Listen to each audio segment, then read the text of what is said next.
전사가족 여러분, 안녕하세요. 화요일 아침 또 이렇게 건강한 모습으로 함께 하나님을 찬양하고 예배하게 하신 하나님의 은혜에 감사합니다. 다 같이 묵상 기도하고 오늘의 예배 시작하도록 하겠습니다.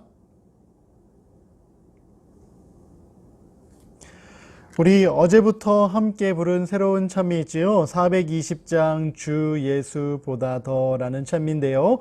오늘은 2절의 찬미 우리 모두 함께 불러볼 수 있도록 하겠습니다. 그러면 다 같이 큰 목소리로 가사를 생각하면서 함께 불러보도록 하겠습니다.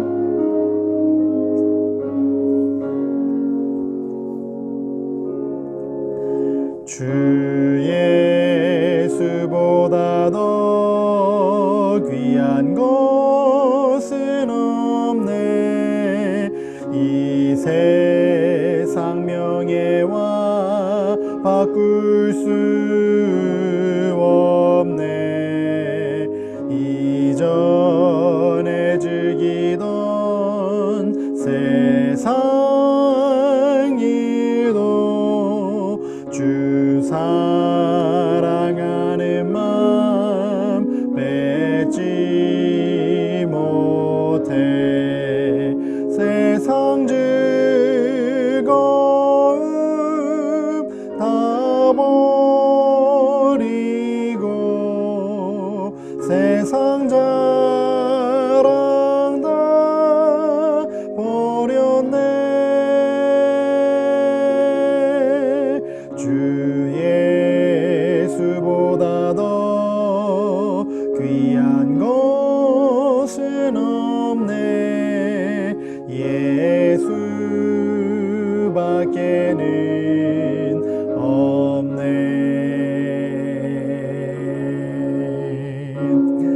오늘 2절만 부르도록 하겠습니다. 여러분, 세상에 즐거운 것, 재밌는 것 너무 많죠. 보이지 않는 예수님보다 당장 눈에 보이는 것들 즐기고 싶은 마음 너무 많죠. 목사님도 그래요. 그러나 우리는 보이지 않는 것의 존재를 믿고 보이지 않으나 실제 않은 그 나라의 가치에 따라 살아가는 사람들이에요. 그 나라의 왕 대신 예수님을 사랑하는 일, 매우 중요한 일이겠지요. 오늘 이 아침 그 예수님 바라보면서 그 예수님 가장 귀한 존재로 내 마음에 모시기로 결심하는 우리 천성 모든 가족들 될 수 있으면 정말로 좋겠습니다. 오늘 화요일 아침 이제 새로운 이야기를 함께 읽도록 하겠습니다. 10번째 이야기인데요. 교회에서 잠자던 소년. 여러분, 들어본 적이 있는 것 같은 성경 이야기지요. 한번 집중해서 오늘 함께 살펴보도록 하겠습니다. 103페이지, 교재가 있는 친구들은 103페이지를 펴면 되겠습니다. 이 일은 소아시아 해안의 드로아라는 곳에서 일어난 일이랍니다. 바울은 이제 막 헬라에서 신자들을 만나 용기를 주고 돌아오는 길이었습니다. 여러분, 우리가 어제까지 살펴본 이야기 기억하지요?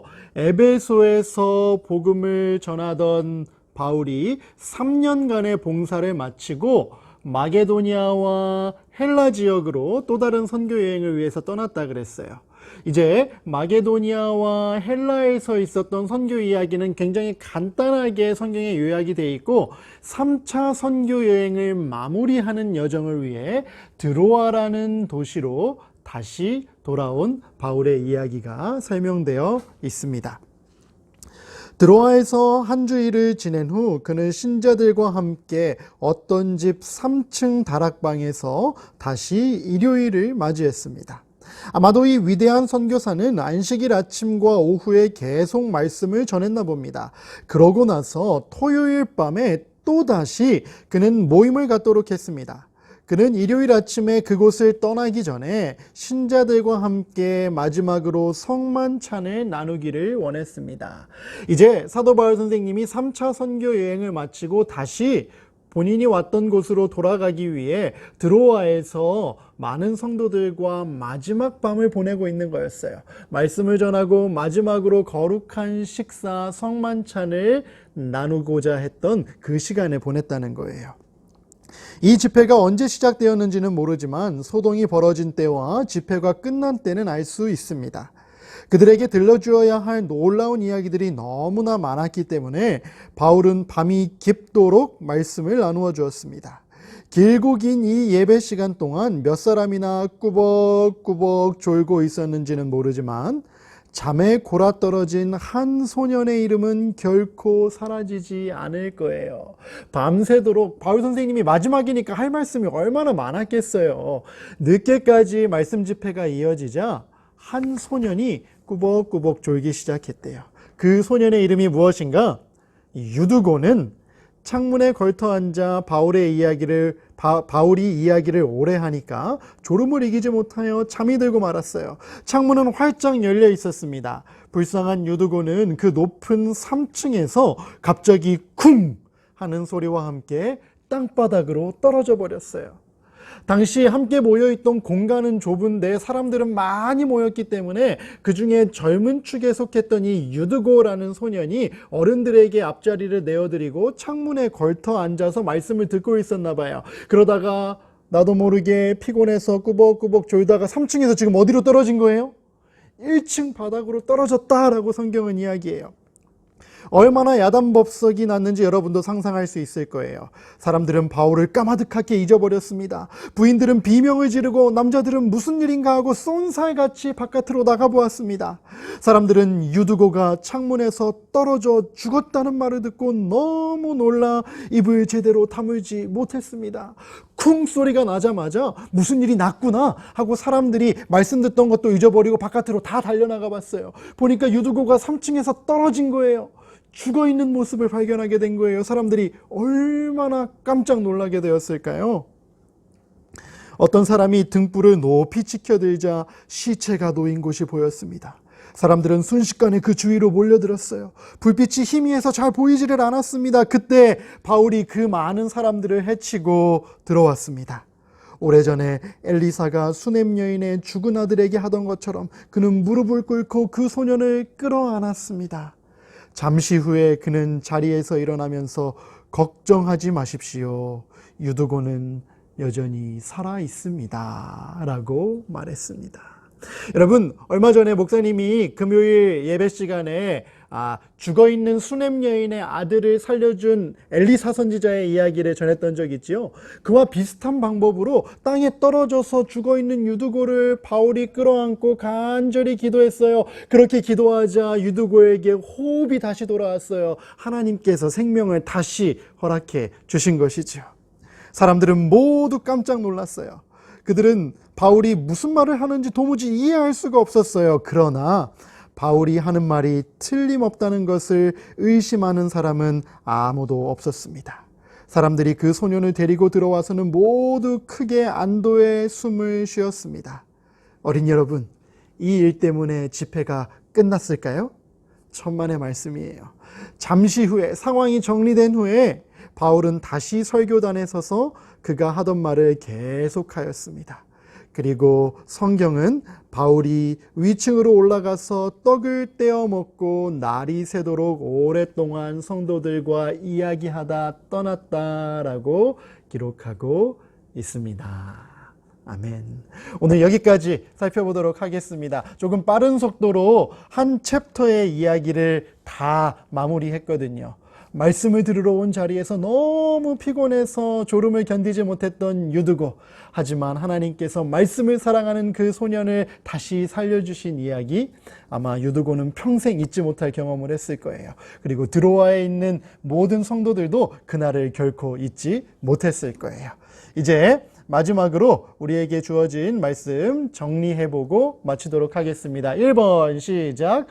바울과의 이별을 앞두고 말씀과 성만찬으로 송별회를 열었던 드로아 지역 성도들의 아름다운 모습을 우리도 본받아요. 이제 바울이 떠나기 전이잖아요. 송별회를 해야 되는데 그냥 맛있는 거 먹고 끝나는 잔치가 아니라 하나님의 말씀을 나누고 기도하고 함께 거룩한 성만찬 예식을 하는 것으로 송별식을 했대요. 우리도 그런 하나님의 말씀을 가장 높일 수 있는 진짜 그리스도인들이 될 수 있으면 좋겠습니다.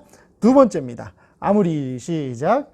아무리 힘들고 피곤할지라도 말씀이 있는 자리를 간절히 사모하는 사람에게 하나님께서는 자비를 베풀어 주세요. 여러분, 말씀 들으러 와서 졸고 있던 유두고에게 왜 그랬니라고 꾸중할 수도 있겠지만 하나님은 그런 분이 아니세요. 피곤한 중에도 하나님의 말씀을 듣기 위해 끝까지 나왔고, 말씀을 듣다가 자기도 모르게 실수로 땅바닥에 떨어져서 죽게 된 그 영혼을 하나님께서는 다시 살려주심으로 얼마나 하나님께서 그 한 영혼을 사랑하시는지를 다시 보여주셨던 거예요. 우리도 이 말씀이 있는 자리를 늘 사모하는 사람들이 될 수 있으면 좋겠어요. 피곤하다고 핑계하는 것이 아니라, 바쁘다고 핑계하는 것이 아니라, 말씀이 있는 자리라면 항상 기쁜 마음으로 찾아갈 수 있는 천상의 모든 어린이들, 그리고 모든 성도님들 될 수 있으면 정말 좋겠습니다. 다 같이 기도하고 오늘 예배 마치도록 하겠습니다. 하늘에 계신 하나님 아버지, 창가에서 떨어진 유두고를 살려주심으로 드로아 지역에 있는 모든 성도들에게 하나님의 역사하심을 보여주셨던 그 기적이 오늘 우리 삶에도 일어날 수 있게 도와주세요. 말씀을 사모하는 자리에 함께 모인 우리들에게 하나님의 역사하심을 보여주셔서 그 능력으로, 감사함으로, 기쁨으로 살아갈 수 있는 우리 모든 천상의 가족들 되게 도와주세요. 감사드리며 예수님의 이름으로 기도합니다. 아멘. 여러분, 오늘 목사님이 한 이야기를 다 마치느라고 평소보다 예배 시간이 조금 더 길어졌어요. 그런데 잠깐 조금만 더 기다려 줄 수 있을까요? 오늘이 우리가 함께 예배한 지 11주 차가 맞춰지는 날이에요. 우리가 7월 1일 수요일에 함께 처음으로 예배를 드리기 시작했기 때문에 매주 화요일이 한 주간의 예배가 맞춰지는 날이거든요. 이제 90일 도전까지 13일 남았어요. 오늘이 77일째였거든요. 이제 13일 남았는데 여러분 어떻게 스티커판에다가 스티커 많이 붙였나요? 예배 드리지도 않았는데 막 그냥 붙인 거는 아니겠지요? 토요일, 일요일은 영상이 없는 날이었어요. 영상이 없는 날도 우리 가족 나름대로 함께 예배 드린 친구들 있지요? 기도하면서 시작한 친구들 있지요? 그런 친구들은 스티커 다 붙이면 되는 거예요. 그러나 빠뜨린 날도 있겠지요? 빠뜨린 날이 있다면 정직하게 안 붙여도 괜찮아요. 하나님은 우리의 정직한 마음을 더 사랑하며 보시니까요. 만약에 다 붙였다면 77번까지 스티커가 붙었을 텐데요.